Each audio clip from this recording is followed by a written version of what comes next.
अस्सलाम वालेकुम एवरीवन। तो हम लोग कर रहे थे पेप्टिक अल्सर डिजीज, जिसमें हमने उसकी ट्रीटमेंट कर ली थी। अब हमने कुछ बातें करनी है कॉम्प्लिकेशन से रिलेटेड। ये करना इसलिए जरूरी है कि आपके पास ये एससीक्यूज में तो नहीं आते, लेकिन वैसे ना एमसीक्यूज आते हैं, कुछ बहुत ही ज्यादा इंपॉर्टेंट आते हैं। और आपकी ये इस वजह से दोबारा मैं रिपीट भी कर रही हूँ कि एक तरह से आपका जिनने सर्जरी पढ़ ली उनके लिए रिपीट हो जाएगा, और जिनने भी नहीं पढ़ी उनके लिए एक तरह से पहली दफा मतलब एक उनके दिमाग में बात बैठ जाए, क्योंकि ये चीज सर्जरी में इससे भी ज्यादा इंपॉर्टेंट है जितनी मेडिसिन में है। ठीक है, मेडिसिन में तो ये चीज आपकी शायद सिर्फ एमसीक्यूज में आती हो, मतलब ज़ाहिर है ये सिर्फ एमसीक्यू का पार्ट है, शायद नहीं यकीनन, लेकिन आपके सर्जरी के एससीक्यूज बाकायदा इस चीज से को कंसिस्ट करते हैं। इस वजह से आपने इसको बिल्कुल भी स्किप नहीं करना, चाहे यहाँ पढ़े चाहे वहां पढ़े, एटलीस्ट दिमाग में तो बैठेगी ना। ठीक है, तो आपका पहली बात ये है कि आपने, जिस तरह मैंने आपको बताया था आखिर में ट्रीटमेंट करते हुए, कि ट्रीटमेंट में आपकी एक मेडिकल होती है और दूसरी होती है आपकी सर्जिकल ट्रीटमेंट। तो जो सर्जिकल ट्रीटमेंट है उसमें मैंने आपसे कहा था कि ये आप सर्जरी में बहुत डिटेल में मैंने आपको पढ़ाया हुआ भी है कि आप या तो पार्शियल गैस्ट्रेक्टमी करते हैं। उसमें ये होता है कि आपका जो पोर्शन स्टमक का आपका अल्सर वाला पोर्शन होता है उसको रिमूव करके, ठीक है, और बाकी सारे जो स्टमक बचेगा उसको आप डायरेक्ट ड्यूडेनम से जोड़ देते हैं। ठीक है, पार्शियल गैस्ट्रेक्टमी होती है। और फिर एक दो प्रोसीजर्स होते हैं, बिलरॉथ 1 और बिलरॉथ 2 प्रोसीजर्स, उनकी भी थोड़ी थोड़ी सी डिटेल आप पढ़ लेंगे जब आप सर्जरी करेंगे। इतना याद रखना है कि आप कोई भी ऐसा काम करें उसमें स्टमक रिजेक्शन हो रही है, चाहे आप बिलरॉथ 1 कर रहे हैं, वो क्या रहा है उसमें कि आप स्टमक और ड्यूडेनम का कुछ पोर्शन निकाल देंगे और जो बाकी पोर्शन बचेगा स्टमक का उसको बकाया पोर्शन ऑफ ड्यूडेनम के साथ जोड़ देंगे। ठीक है, तो किसी ना किसी हद में तक उसमें गैस्ट्रिक रिजेक्शन आ रही है, स्टमक निकल रहा है। अब जब हमने एक स्टमक का पोर्शन निकाल दिया और थोड़ा सा स्टमक का बाकी रह गया, तो उसकी क्या कॉम्प्लिकेशंस होंगी वो हमने पढ़नी है। तो सबसे पहली कॉम्प्लिकेशन होती है डंपिंग। सर्जरी में तो बहुत ही ज्यादा पूछते हैं, लेकिन मेडिसिन में भी आपसे वाइवा में ये चीजें पूछते हैं, इसलिए आपने याद रखनी है। डंपिंग का मतलब है डंपिंग सिंड्रोम इसको कहते हैं। इसका ये होता है, इसमें दो तरह की डंपिंग होती है पेशेंट को, early dumping and let dumping. अब जाहिर सी बात है कि पहले खाने में जब स्टमक में आता तो स्टमक में उसका रहने का एक टाइम होता था, उतनी देर वो स्टमक में रहता था, अच्छी खासी चर्निंग होती थी, मिक्सिंग होती थी, फिर जाके आगे जाता था। अब जब स्टमक हमारा मेजरली निकल गया और छोटा सा रह गया, तो जाहिर अब खाना जल्दी से ड्यूडेनम में चला जाता है। खाना जब ड्यूडेनम में जाता है तो एकदम से जब बहुत सारा खाना ड्यूडेनम में आता है तो ड्यूडेनम बेचारा परेशान हो जाता है कि यार ये इतना सब कुछ मेरे अंदर एकदम से कैसे आ गया। मतलब उसे एक तो पूरा तरह डाइजेस्टेड नहीं होता, मतलब जाहिर है जितना होना चाहिए उतना डाइजेस्टेड नहीं होता। दूसरी बात, क्वांटिटी में भी एकदम से बहुत सारा आ जाता है। वैसे थोड़ा थोड़ा करके आता होता था ना जब स्टमक पूरा होता था, अब ज्यादा आ जाता है। तो जब ड्यूडेनम परेशान हो जाता है तो क्या होता है, और ज्यादा सारा खाना देखे कि ड्यूडेनम एकदम से बहुत सारे जूसेस रिलीज करते हैं, मतलब पेनक्रियाटिक जूस और जो आपका यहाँ पर इंटेस्टिनल जूसेस होते थे और बाइल, वो सारी की सारी बहुत ज्यादा अमाउंट में सारी एकदम से ड्यूडेनम में आती है ताकि वो सारे खाने को डाइजेस्ट करे और एब्जॉर्ब करना शुरू करे। तो जब एकदम से बहुत ज्यादा फ्लूइड सारा का सारा आ जाता है आपके ड्यूडेनम में, तो उसकी वजह से दो बातें होती हैं। एक तो ये कि आपका खाना वैसे ही थोड़ा सा कम डाइजेस्टेड है, जो कम डाइजेस्टेड खाना है वो जब स्मॉल इंटेस्टाइन में से भी गुजरेगा तो उतना ज्यादा अच्छे से एब्जॉर्ब नहीं हो सकेगा जितना आपका नॉर्मल डाइजेस्टेड खाना एब्जॉर्ब होता था। तो पहली बात तो ये कि उसकी वजह से भी एब्जॉर्प्शन डिक्रीज हुई है खाने की जनरल। और उसके बाद दूसरा काम ये हुआ कि हमारा जब बहुत सारा खाना आया तो बहुत ज्यादा फ्लूइड एकदम से सारा का सारा आपका ड्यूडेनम में आ गया, ठीक है, in the form of pancreatic juice, bile, intestinal juices वगैरह। उसकी वजह से आपका बॉडी का जो वॉल्यूम था, वॉल्यूम जो नॉर्मल बॉडी का वॉल्यूम था वो डिक्रीज हो जाता है, क्योंकि एक तो एब्जॉर्प्शन वैसे ही कम हो रही थी और ऊपर से बहुत सारी चीजें और मजीद आ गई है, मतलब बॉडी में से फ्लूइड जो सारा आ रहा है वो बॉडी के ब्लड में से ही निकल के आ रहा है ना, तो सारा फ्लूइड ड्यूडेनम में आ गया। तो उसकी वजह से बॉडी फील करती है hypovolaemia, decrease in volume. Patient को चक्कर, वो कहते हैं खाना खाता हो एकदम से मुझे स्वेटिंग, पैल्पिटेशन शुरू हो जाते हैं, जिस तरह आपको हाइपोवोलीमिया के फीचर्स होते हैं ना, बीपी ड्रॉप कर जाता है, एकदम से आपको ठंडे पसीने आने लग जाते हैं, आपको पैल्पिटेशन होती हैं, रेस्पिरेटरी रेट इंक्रीज हो जाता है, टैकीकार्डिया हो जाता है, वो सारे फीचर्स आ जाते हैं पेशेंट को। तो खाने के फौरन बाद पेशेंट ऐसी चीज कंप्लेन करेगा तो वो होती है early dumping which is due to hypovolaemia. ठीक है जी, अच्छा, तो ये तो होगी अर्ली डंपिंग। और इसका इलाज सिंपली ये होता है कि पेशेंट को हम एडवाइस करते हैं कि खाना जो है वो ड्राई मील लेने की कोशिश करें, यानी खुश्क खाना खाने की कोशिश करें, और वो भी छोटे छोटे टुकड़ों में थोड़े थोड़े गैप के साथ, एकदम से ज्यादा ना खाए। दूसरा काम ये होता है कि अब खाना इधर आ गया, ठीक है, ये खाना जब बहुत सारा इधर एकदम से आता है तो ये एकदम से ब्लड में एब्जॉर्ब होने की भी कोशिश करता है, क्योंकि वैसे अगर खाना आता होता था वो थोड़ा थोड़ा करके आता है, थोड़ा थोड़ा एब्जॉर्ब होता है, थोड़ा थोड़ा करके ब्लड का ग्लूकोज लेवल राइज करता है और आहिस्ता आहिस्ता करके इंसुलिन रिलीज होती है और सारा मैकेनिज्म नॉर्मलाइज करती है। जब एकदम से खाना आया, एकदम से एब्जॉर्ब होने की कोशिश करेगा, जितना भी होगा होगा तो सही, एकदम से ब्लड ग्लूकोज लेवल इंक्रीज करेगा। उस ब्लड ग्लूकोज लेवल को जब एकदम से बॉडी हाई देखेगी तो बॉडी भी पागलों की तरह फौरन से बहुत सारी इंसुलिन रिलीज करेगी। किसी तरह इसको नॉर्मल करूं, और जब बॉडी फौरन से बहुत सारी इंसुलिन रिलीज करेगी तो पेशेंट को उल्टा हाइपोग्लाइसीमिया हो जाएगा, ठीक है, क्योंकि वो बॉडी देखती है ना कि पता नहीं कितना सारा ग्लूकोज आ गया, हालांकि असल में वो ज्यादा एब्जॉर्ब नहीं हुआ होता, असल में सिर्फ ये होता है कि वो एकदम से एब्जॉर्ब हो जाता है, तो बॉडी उसके रिस्पॉन्स में इंसुलिन ज्यादा रिलीज कर देती है, तो उसकी वजह से पेशेंट को हाइपोग्लाइसीमिया हो जाता है। तो लेट डंपिंग बेसिकली होती है जिसमें पेशेंट को होता है हाइपोग्लाइसीमिया, और ये होता है खाने के सारे एब्जॉर्प्शन जब तक होती है ना 3-4 घंटे बाद या 2-3 घंटे बाद होता है। तो हाइपोग्लाइसीमिया का भी इलाज दोनों का वही है, ठीक है, ये याद रखना आपने। उसके बाद जो थोड़े बहुत हो सकते हैं, ये सबसे इंपॉर्टेंट है, बाकी का कॉम्प्लिकेशन हो सकती है कि आपका स्टमक छोटा रह गया, हो सकता है कि आपका ये बाइल और ड्यूडेनम का जो अल्कलाइन जूसेस हैं ये रिफ्लक्स होकर स्टमक में जाएंगे तो स्टमक को डैमेज कर दें, ठीक है, क्योंकि स्टमक का एसिड तो थोड़ा बन रहा है, स्टमक ही छोटा है, ये चीजें रिफ्लक्स होकर वहां जाके डैमेज कर सकते हैं, उसको कहते हैं बाइल रिफ्लक्स गैस्ट्रोपैथी। और उसका भी यही इलाज होता है कि हम या तो देते थे सुक्रल फेट वगैरह, सुक्रल फेट थोड़ा सा ना ऐसी चीज होती है जो कि मिनिमाइज कर देती है एसिडिटी और अल्कलिनिटी दोनों को, ताकि डिस्ट्रक्शन किसी भी चीज की ना हो, या फिर पेशेंट को कहते हैं कि वो स्मॉल ड्राई मील्स लिया करे। डायरिया या मैल एब्जॉर्प्शन की सेम वही कॉज है कि आपके पास खाना बहुत अनडाइजेस्टेड रहता है, आप स्टमक से जल्दी से आ जाता है स्मॉल इंटेस्टाइन में, तो जल्दी से आगे चला जाता है, पेशेंट का एब्जॉर्ब सही नहीं होता तो पेशेंट को डायरिया होता है। Weight loss due to malabsorption, लेकिन जरूरी नहीं है वो।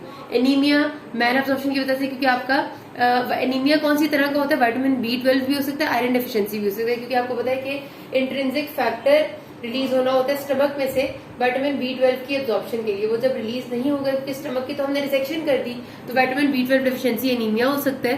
और उसके अलावा आयरन डेफिशिएंसी एनीमिया भी हो सकता है, कि आयरन का भी स्टमक में एब्जॉर्प्शन का रोल होता है, वो पूरी डिटेल में मैं नहीं बताऊंगी, लेकिन एनीमिया हो सकता है, ठीक है। Metabolic bone disease decrease absorption की वजह से, एंड गैस्ट्रिक कैंसर इस वजह से होता है आपका, क्योंकि आपका बहुत सारे फैक्टर्स यहाँ पर रोल प्ले कर रहे होते हैं। देखा ये गया है आपकी स्टडीज में कि सर्जरी के बाद अक्सर पेशेंट्स का कैंसर का रिस्क भी इंक्रीज हो जाता है, ठीक है, इसमें मतलब बहुत डिटेल में अगेन इसकी भी जानने की जरूरत नहीं है। देन आपके पास आती है complications of peptic ulcer disease. अब हम करेंगे कि रिजेक्शन को आप भूल जाए, अब हमारे पास ये जो डिजीज है ये खुद क्या कॉम्प्लिकेशंस कॉज कर सकती है। अच्छा, जब इसको आपने याद रखना कि यह किस सिनेरियो में आया करती है, ठीक है जी। फिर से हमारे पास क्या पहली कॉम्प्लिकेशन होती है जो कि पेप्टिक अल्सर डिजीज के पेशेंट में आती है, वो होती है परफोरेशन। इसका आपके पास सिनेरियो आता है, आपने बिल्कुल भी नहीं भूलना हो, ठीक है। सिनेरियो में इस तरह से कहते हैं कि patient presented to you with severe sudden onset of severe epigastric pain along with large amount of blood in vomiting या फिर huge hematemesis, और he has a history of taking NSAID for the last 6 months या फिर for the last 1 year for joint pain, या फिर he has a history of H. pylori infection in the past, ठीक है। अब आपको पता है कि severe epigastric pain with vomiting, आपके एक्यूट पेनक्रेटाइटिस का भी बिल्कुल यही सिनेरियो आता होता है, ठीक है। एपिगैस्ट्रिक पेन जो सडन ऑनसेट होगी, सिवियर होगी विद वॉमिटिंग, लेकिन अगर आपका पेनक्रेटाइटिस होता है ना तो मोस्ट प्रोबेबली आपको वॉमिटिंग में ब्लड नहीं आता। पहली बात तो ये कि यहाँ पर आपको परफोरेशन में वो कहेंगे सिवियर हेमेटेमेसिस हुआ है, वॉमिटिंग में ब्लड आया, और दूसरा वो आपको साथ बता देते होते हैं कि पेशेंट की पहले एनसेड इंटेक की हिस्ट्री थी, एच पायलोराई की हिस्ट्री थी, या फिर पेशेंट को पहले ड्यूडेनल अल्सर था, वो आपको साफ साफ बता देते, ठीक है। तो इसका मतलब होता है कि अब और उसके साथ आपको बताएंगे कि पेशेंट के वाइटल्स में ब्लड प्रेशर उसका बहुत लो जा रहा है, 90/60 हुआ है, उसका पल्स रेट तेज हुआ है, टेकिकार्डिया में गया हुआ है पेशेंट, ठीक है। तो ये सारे फीचर्स हैं कि पेशेंट को परफोरेशन ऑफ अ ड्यूडेनल या फिर peptic ulcer leading to shock हुआ है, ठीक है। तो आपने सिनेरियो लिखना होता है, इस वजह से आपने परफोरेशन याद रखनी है। परफोरेशन को आप डायग्नोस किस तरह करेंगे? अच्छा, परफोरेशन उनकी हो जाती है सबसे ज्यादा ड्यूडेनल अल्सर्स में कॉमन होती है, और ज़ाहिर जो अनट्रीटेड ड्यूडेनल अल्सर्स रहते हैं उनमें अक्सर औकात आखिरकार वो फट जाते हैं, मतलब परफोरेट हो जाते हैं। तो anterior wall of duodenal ulcer, ये आपका एमसीक्यू है, इसमें याद रखना है। Anterior wall of duodenal ulcer की perforation is the most common thing, जिसमें यही होता है कि आपका ज़ाहिर परफोरेट हो जाएगा तो कोई भी जितना कुछ कंटेंट्स है आपके gastric contents of peritoneal cavity में पड़े हुए हैं, पेरिटोनियल कैविटी में पड़े हुए होंगे तो आप आहिस्ता आहिस्ता पूरे पेरिटोनियम में फैलते जाएंगे। उसकी वजह से क्या होगा? सिवियर पेन होगी, पेशेंट को एपिगैस्ट्रियम होगी और फिर आहिस्ता आहिस्ता फैलती जाएगी। एब्डोमेन टेंडर होगा, ठीक है, याद रखना। एब्डोमेन इसमें टेंडर होता है, आपको ये भी हमारे सिनेरियो में लिखा होता है कि एब्डोमेन टेंडर है और बोर्ड लाइक रिजिडिटी है, क्योंकि आपका एब्डोमेन इतना पेशेंट का सख्त हो जाता है नीचे पेरिटोनाइटिस की वजह से। आपको मैंने कई बार बात बताई कि रिजिडिटी जो आपकी होती है और जो आपका पेशेंट वॉलेंटरली करता है उसमें दोनों में फर्क होता है। रिजिडिटी वॉलेंटरी एक्शन से नहीं होती, इनवॉलेंटरली होती है। मसल्स टेंस हो जाते हैं, मसल्स टेंस इसलिए होते हैं कि उसके नीचे मसल्स की बहुत सिवियर इन्फ्लेमेशन चल रही होती है, ठीक है। तो रिजिडिटी होगी, आप पेशेंट के पेट को हाथ लगाएंगे, पत्थर की तरह सख्त होगा, वो आपको बताता है इसी तरह के पेट मेरा पत्थर की तरह सख्त हो गया, बहुत सख्त दर्द है, बहुत ज्यादा उल्टी आई है मुझे खून की, ठीक है। तो इसका मतलब होता है कि आपका परफोरेटेड पेप्टिक अल्सर हो गया। तो ये आपका पेशेंट प्रेजेंट करते हैं इस तरह से, बोर्ड लाइक रिजिडिटी एब्डोमेन की मिलती है आपको, हेपेटोस्प्लीनोमेगली नॉर्मली नहीं होती इसके साथ। तो आपका ये परफोरेटेड पेप्टिक अल्सर होते हैं। अब इसकी मैनेजमेंट जब आपसे पूछेंगे ना, ये आता होता है सिनेरियो, इसकी मैनेजमेंट में आपने पहले लिखना है कि पहले पेशेंट को हमने इनिशियल रिससिटेट करना है। याद रखने इसमें डायरेक्ट आपने मेडिकल थेरेपी या सर्जिकल थेरेपी नहीं होती। इनिशियल रिससिटेशन क्या देते हैं, फौरी तौर पे वाइट बोर कैनुलास पास करते हैं और उसको आईवी फ्लूइड्स देना शुरू करते हैं ताकि उसकी जो शॉक की कंडीशन है उसमें जाने से हम उसको रोकें, उसका बीपी नॉर्मल हो, पल्स नॉर्मल हो, फिर हम उसकी सर्जरी करेंगे। क्योंकि आपका परफोरेटेड पेप्टिक अल्सर की जो डेफिनेट मैनेजमेंट है वो सर्जरी है। आपने उसको खोलना है और खोल के आपने जो भी परफोरेशन हुई, या परफोरेशन का मतलब है कि आप एक जगह पर सुराख बन गए, उस सुराख को आपने ठीक करना है। या तो छोटा होगा तो आप सिर्फ स्टिचेस लगा के उसको क्लोज करेंगे, बड़ा होगा तो हो सकता है आपको उसके ऊपर कोई मोमेंटम का पैच लगा के उसको रिपेयर करना पड़े। लेकिन डेफिनेटिव मैनेजमेंट करने से पहले आपने इनिशियल रिससिटेशन करने, वाइट बोर कैनुलास पास करने, आईवी फ्लूइड्स देना शुरू करने, साथ आपने पेशेंट को सिवियर पेन है एनाल्जेसिक्स देनी है फौरी तौर पे, वो भी ओपिएट्स वगैरह होंगे जो आपकी हेवी एनाल्जेसिक्स होती है, ठीक है। उसके साथ आपने एंटीपायरेटिक्स देनी है ताकि उसको जो फीवर है कि पेशेंट को पेरिटोनाइटिस के साथ फीवर डेवलप हो रहा होता है वो ना हो। और उसके साथ आपने उसकी pulse, BP and vital monitoring करनी है, जरूरत हो तो ऑक्सीजन देंगे। फिर आपने लिखना है कि definitive management is surgery. Surgical rejection includes either stitching of the, जो आपका हो जाएगा ये वाला opening of the abdomen, laparotomy करते हैं, उसके बाद या तो स्टिच कर देते हैं। ड्यूडेनम के अल्सर्स नॉर्मली हमें पैच के बगैर ही स्टिच हो जाते हैं, लेकिन गैस्ट्रिक अल्सर्स को हमेशा हमें पैच ही लगाना पड़ता है। और अगर जरूरत पड़े तो हो सकता है हमें गैस्ट्रेक्टमी भी, पार्शियल गैस्ट्रेक्टमी या बिलरॉथ 1 या बिलरॉथ 2 करनी पड़ जाए।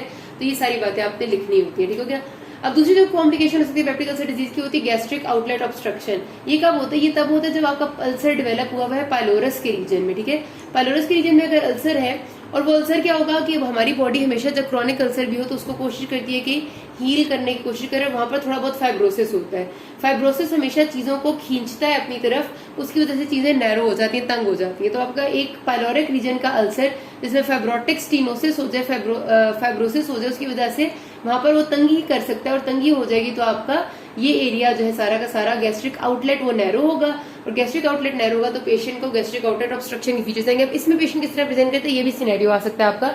इसमें पेशेंट प्रेजेंट करेगा कि उसको नॉजिया वॉमिटिंग है और साथ उसे बहुत ज्यादा डिस्फेजिया है, एब्डोमिनल कंप्लीट ऑब्स्ट्रक्शन, उसका एब्डोमेन डिस्टेंड करता है। एब्डोमेन डिस्टेंडिंग का तो बेसिकली कहते हैं खाने के बाद जब डॉक्टर साहब मेरा मैदा सूज जाता है और उसके बाद मुझे उल्टी आती है, मतलब उल्टी आती है तो उसमें मुझे बकायदा खाना जो मैंने खाया होता है वो नजर आता है, क्योंकि मतलब खाना आप आइडेंटिफाई कर सकते हैं क्योंकि अभी खाना स्मॉल इंटेस्टाइन में गया ही नहीं है कि वो डाइजेस्ट हो, स्टमक में पार्शियली डाइजेस्टेड फूड ही रहता है और वो आप आइडेंटिफाई कर लेते हैं जब भी आप पेशेंट को वॉमिटिंग होती है। अब उससे आपसे पूछना होता है, दिस इज इंपॉर्टेंट, खाने की कितनी देर बाद वॉमिटिंग होती है, क्योंकि जो इसोफेजियल अगर स्ट्रक्चर होगा तो खाने के फौरन बाद वॉमिटिंग होगी पेशेंट को, अब वो खाएगा नहीं साथ ही वॉमिट हो जाएगी। लेकिन पाइलोरिक स्टेनोसिस के पेशेंट को खाने के 3-4 घंटे बाद जाके वॉमिट होती है, इतनी जल्दी नहीं होती, ठीक है।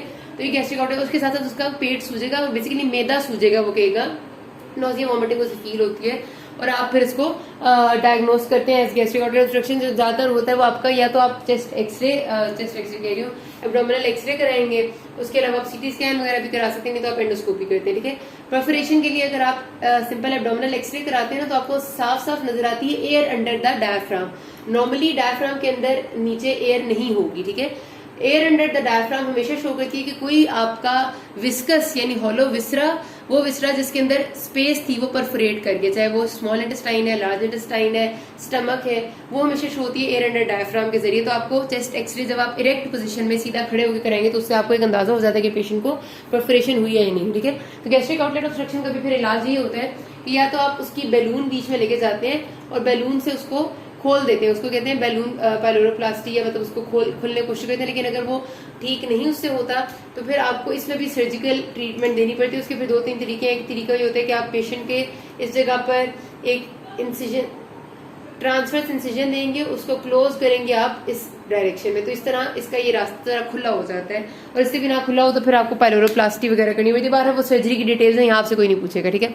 और तीसरी कॉम्प्लिकेशन पेप्टिक अल्सर डिजीज की होती है कि ब्लीडिंग, वो ब्लीडिंग जो आहिस्ता आहिस्ता आहिस्ता आहिस्ता अल्सर में से मुस्तकिल हो रही है और वो नोटिस में जल्दी जल्दी नहीं आ रही है पेशेंट को, जिसकी वजह से बहुत सिवियर एनीमिया हो गया। अचानक से पेशेंट प्रेजेंट करता है, पेशेंट आपके पास सिंपल प्रेजेंट करते हैं फटीग और पैलर के साथ, ठीक है। इसमें पेशेंट प्रेजेंट करता है कि वो सिंपल पैलर के साथ एंड फटीग के साथ। वो कहते हैं कि मुझे कभी कभार मैदे में दर्द होता है और कभी कभार पेशेंट को वो इतना उसको ना वो ध्यान नहीं देते। वो कहते हैं कि मुझे थकावट बहुत ज्यादा हो जाती है और रंग बहुत फक हो रहा है, मतलब पीला पड़, पीला तो नहीं होता है, पैलर का मतलब होता है रंग फक्सा हो जाना, तो वो असल में पेशेंट होता है। आप हीमोग्लोबिन उसकी ब्लड सीपी कराते हैं, आपको नजर आता है हीमोग्लोबिन 5 ग्राम्स पर डेसीलीटर, जो आपका एकदम से कान खड़े हो जाते हैं। असल में होता है कि उसको बहुत अरसे से अल्सर होता है, वो अल्सर उसका आहिस्ता आहिस्ता ब्लीड कर रहा होता है। फिर आप पेशेंट से पूछते हैं कि आपके बखाने का रंग कैसा है, यानी स्टूल का कलर। वो कहता है कि स्टूल का कलर कभी ठीक होता है लेकिन अक्सर औकात बहुत काले रंग का आता है। तो वो काले रंग का स्टूल का मतलब होता है ब्लैक टारी स्टूल जो मिलीना में आ रहे होते हैं। फिर आप पूछते हैं खून में कभी उल्टी आई है, तो नॉर्मली ऐसा नहीं होता, कहते हैं कि शायद कभी कभार थोड़ा बहुत खून आया हो लेकिन खून की उल्टी कभी नहीं आई। तो पेशेंट्स कभी कभार इसको ना ऐसे मिस डायग्नोज करते हैं, अंडर डायग्नोसिस में रखते हैं, और हमारी सेटिंग में तो बहुत ज्यादा ऐसा होता है तो ब्लीडिंग के फिर आपको तो बड़े सीवियर कॉन्सिक्वेंसेज, और वो सारा हमने GI ब्लीड में पढ़ लिया है। तो आप मेरे बात खत्म करते हैं, किसी कोई मसला हो कि नास में। Thank you.